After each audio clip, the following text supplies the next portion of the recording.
I made a mistake.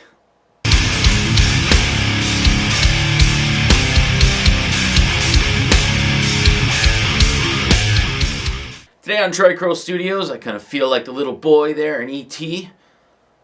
Stupid hood. But today I kind of want to make this video. It's kind of a self-realization and maybe something that might be able to help someone out there who may be prospectively making this type of a purchase. Not that this was super expensive or anything, but I came to the realization that when it comes to 8 strings, yeah, I messed up. They're not my thing.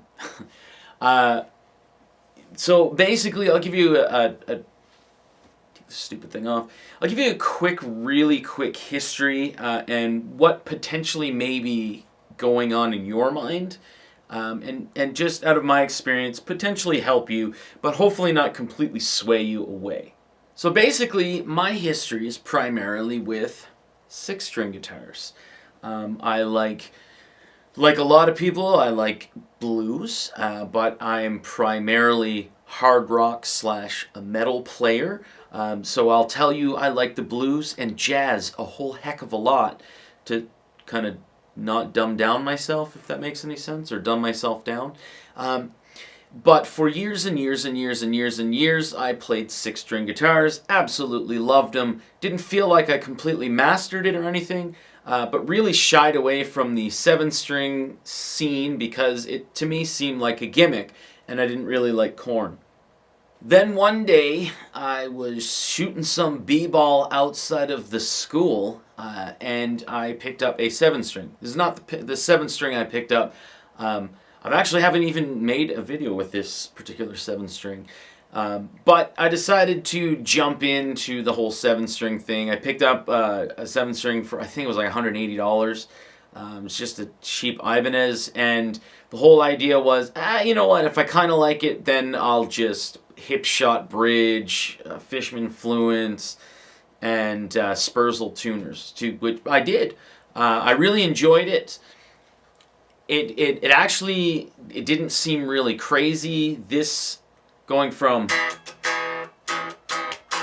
down here seemed actually very natural, opened up a whole bunch of creative possibilities in my mind, and actually I think it forced me to realize that when I play in a drop tuning, I can make videos faster because it's easier, and it actually like down picking and that feels really good, and when you're recording, sounds really good to yourself.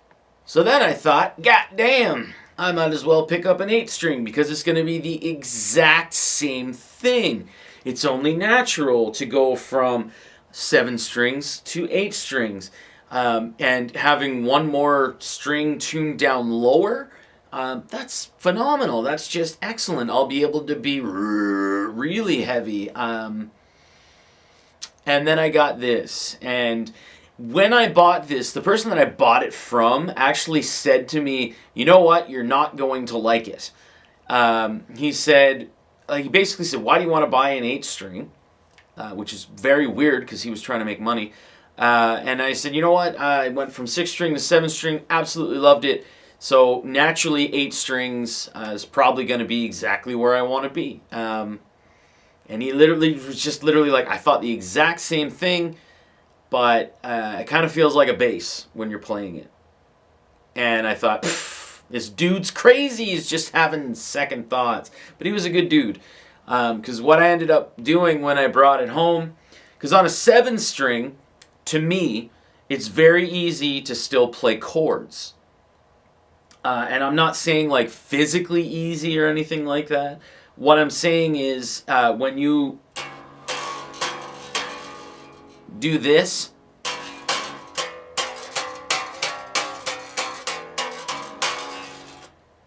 that's horrible, I know, but that it's the feeling that you get with this string is not very comfortable, not very natural. And again, this is just me. I'm not a capper guy. I don't even know the name of. There's a girl that taps. I think she uses a lot of delay and stuff like that. Very talented, but that's not me. And unfortunately, I was kind of fooling and kidding myself into thinking that was the case. So when you actually look back at videos where I'm actually using this 8-string, there's a lot of just one note kind of deals. I'm not really playing multiple strings at the same time. And one of the worst things that I found out with these 8 strings, and again, this is just for myself, the drop tuning. So you'd be putting in the drop E, which is great, but it doesn't feel natural. And you really have to change your string size in order to drop it. Now, there may be some of you out there that have more knowledge of this than me, gave it a longer shot than I did, longer than 2 years. But when you're dropping it, if you, how would you put it? You kind of really, I found that you needed thicker strings to be able to drop it properly and actually have this ring out when you're in a drop tuning. But I've also found that the lower notes were very, very lost. And that again could be down to EQing. I work a lot, so when it comes to making videos and stuff like that, I try to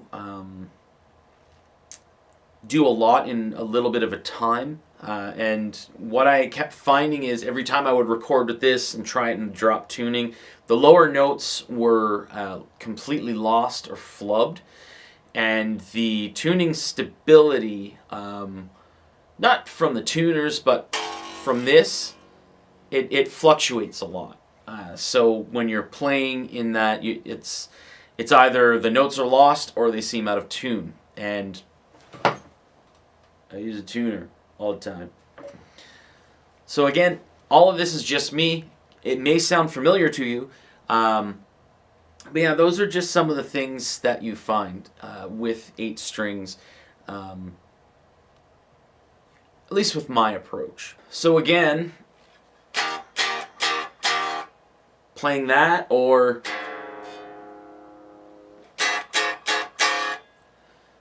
very satisfying. And this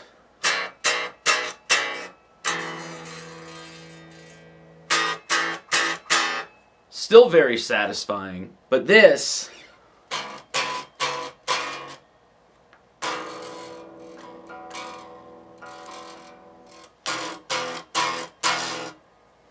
kind of gets lost in the mix or in the playing.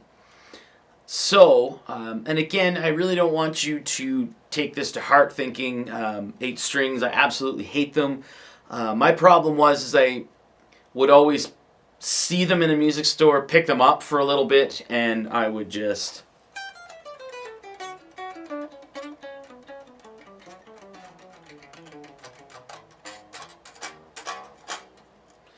drop. But I would sit around and I would just noodle a little bit with it. And I just thought, oh man, this would be absolutely fantastic. It would give me a whole bunch of options. And as for lead playing, this is actually, it's really good and it's really comfortable and can be quite inspiring just because of the different, or the total range that you have. And you know what, when you're doing like a little run or something like that and you actually cross 7 or 8 strings, you feel like a badass too. But at the same time, for me, it's something that I paid money for and it sits a lot and I try and keep it out of view. It's with all the rest of my 7 strings, but it's kind of hidden in the corner. And it does, as the gentleman who sold this to me explained, it feels like a bass.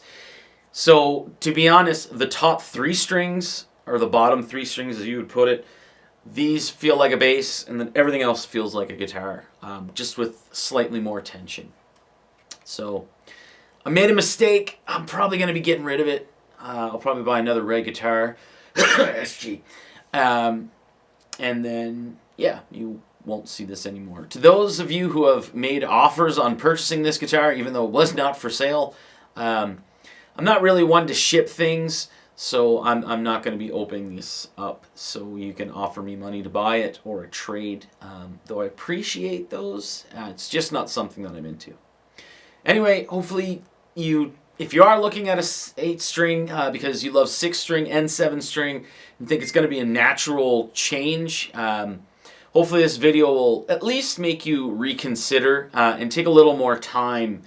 Maybe try and rent one if you can before you actually make your purchase. I just don't want to see things just sitting in a corner not being used. Thanks for watching.